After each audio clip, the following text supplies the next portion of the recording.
My name is Sarah Wilson. I'm 42 years old. I live in a small town in Ohio. And if I'm being honest, my life doesn't look anything like those inspirational stories where a woman gets divorced, suddenly finds herself, buys new clothes, and starts jogging every morning. I didn't jog.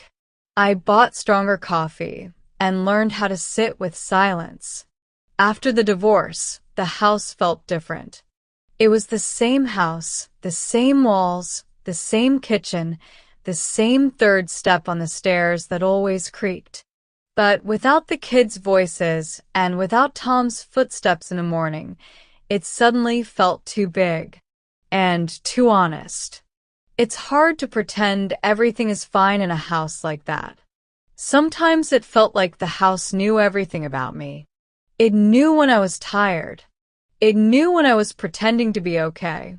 And especially when I tried not to think about the future.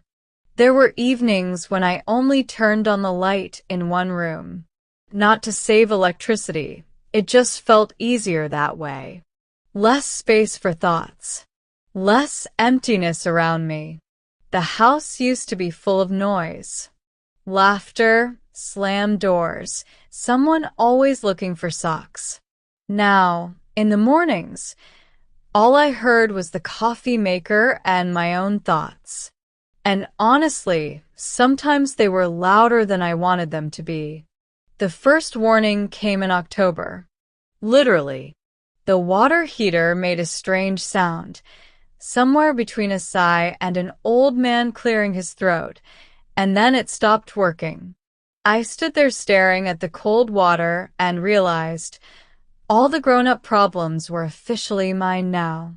I went back to the kitchen, picked up a mug of already cold coffee, and said out loud, "Okay, Sarah, you're strong. You'll figure this out. After all, you have YouTube, even though it doesn't replace a husband." I said it and nodded, because sometimes you have to at least act like you believe yourself. A week later, the roof started leaking. Not dramatically, just carefully, like the house was checking whether I'd notice. I put a pot under the drip and told myself I'd deal with it later. Later was my favorite word at the time. I walked past that pot so many times it started to feel like part of the decor. Almost like a reminder. Not everything gets fixed right away. Then the check engine light came on, that familiar yellow icon that always shows up at the worst possible moment. Then the lawnmower broke. Then the electric bill arrived, and for the first time in a long while, I sat down at the table and just laughed. Sometimes laughter is the last form of calm before panic sets in. I took on extra work. Nothing heroic.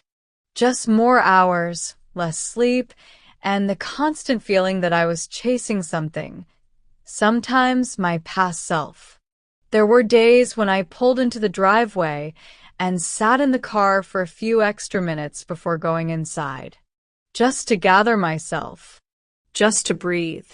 In the mornings, I sat on the porch with my coffee and watched the street. American streets live their own lives, regardless of your personal crises.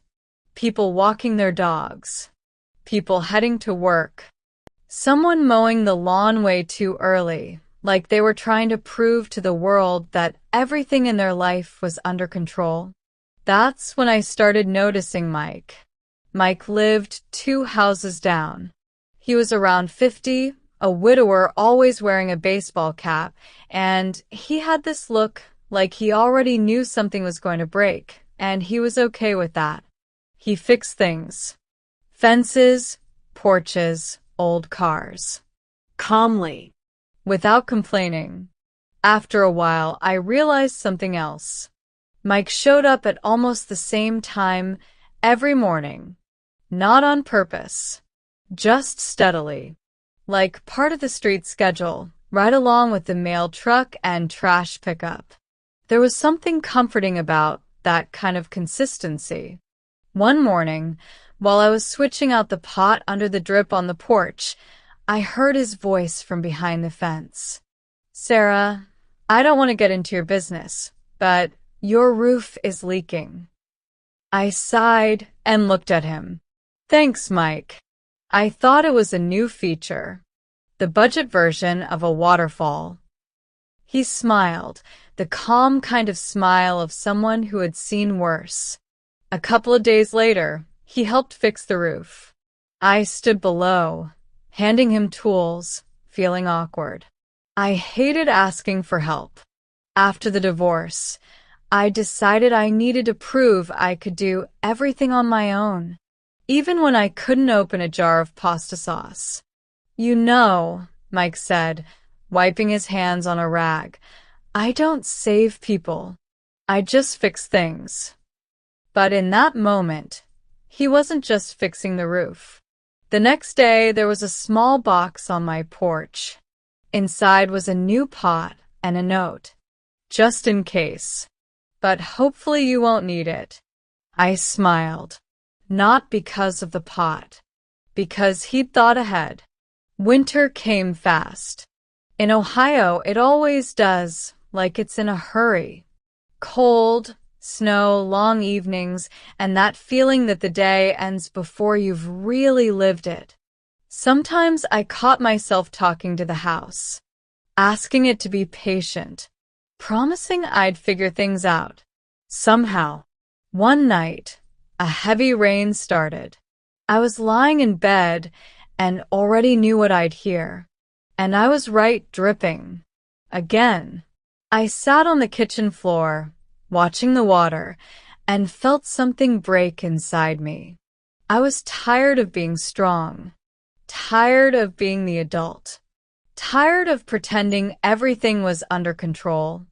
The next morning, I stepped onto the porch with my coffee and noticed footprints near the house. The snow had been cleared. Neatly. Quietly. I stood there longer than necessary, staring at those footprints. Sometimes care looks exactly like that, without words. Mike never mentioned it. Neither did I. That same day, I called my daughter. Mom, Emily said after a pause, you know you don't have to carry everything by yourself, right? After that call, I sat in silence for a long time, but it was a different kind of silence, not empty. From that point on, things began to change slowly, almost unnoticed. Mike started stopping by more often. Not every day. No pressure. We talked about the weather, old movies, how strangely our knees were aging, and how fast other people's kids seemed to grow. Sometimes we just sat there, and that was enough. One day I asked him, "Do you help everyone?" He shrugged. "No. Only the people who don't pretend everything is perfect." Mrs. Carter, my elderly neighbor across the street, said one afternoon, "I don't know what's going on over here, but you're laughing again. That's a good sign." By spring, the house looked better. Not perfect. Perfect houses only exist in catalogs. But alive. I painted the kitchen, planted flowers, and started eating dinner at the table again instead of in front of the TV. Sometimes I realized I wasn't afraid to plan more than a week ahead anymore. That was new. One evening, Mike and I were sitting in the yard, watching the sun go down, and he said, "Sometimes houses break, so people stop living on autopilot." I thought maybe this house wasn't breaking against me. Maybe it was breaking for me. A few months passed. I was still the same woman. Still with problems. Still with a crooked lawn. But I didn't feel alone anymore. One warm evening, we all gathered in the yard, me, Mike, Emily, even Mrs. Carter stopped by just for a minute. We ate simple food, laughed, and suddenly I realized this was it. Not big happiness, but real happiness. Mike sat next to me, telling a completely unimportant story about a broken mailbox. And at some point, I understood it wasn't about what he was saying. It was about how easy it was to be quiet with him. Mike didn't change my life. He just helped me stop fixing it alone. And it turned out that was enough. The lawn is still crooked. The roof still reminds me of itself sometimes. But this house is no longer a symbol of loss. It's a symbol that life can be fixed. Slowly, awkwardly, with humor. If you're in a place where everything feels broken, maybe this isn't the end. Maybe it's just the moment when you're learning how to live for real. And believe me, sometimes even a leaking roof can lead you back to warm.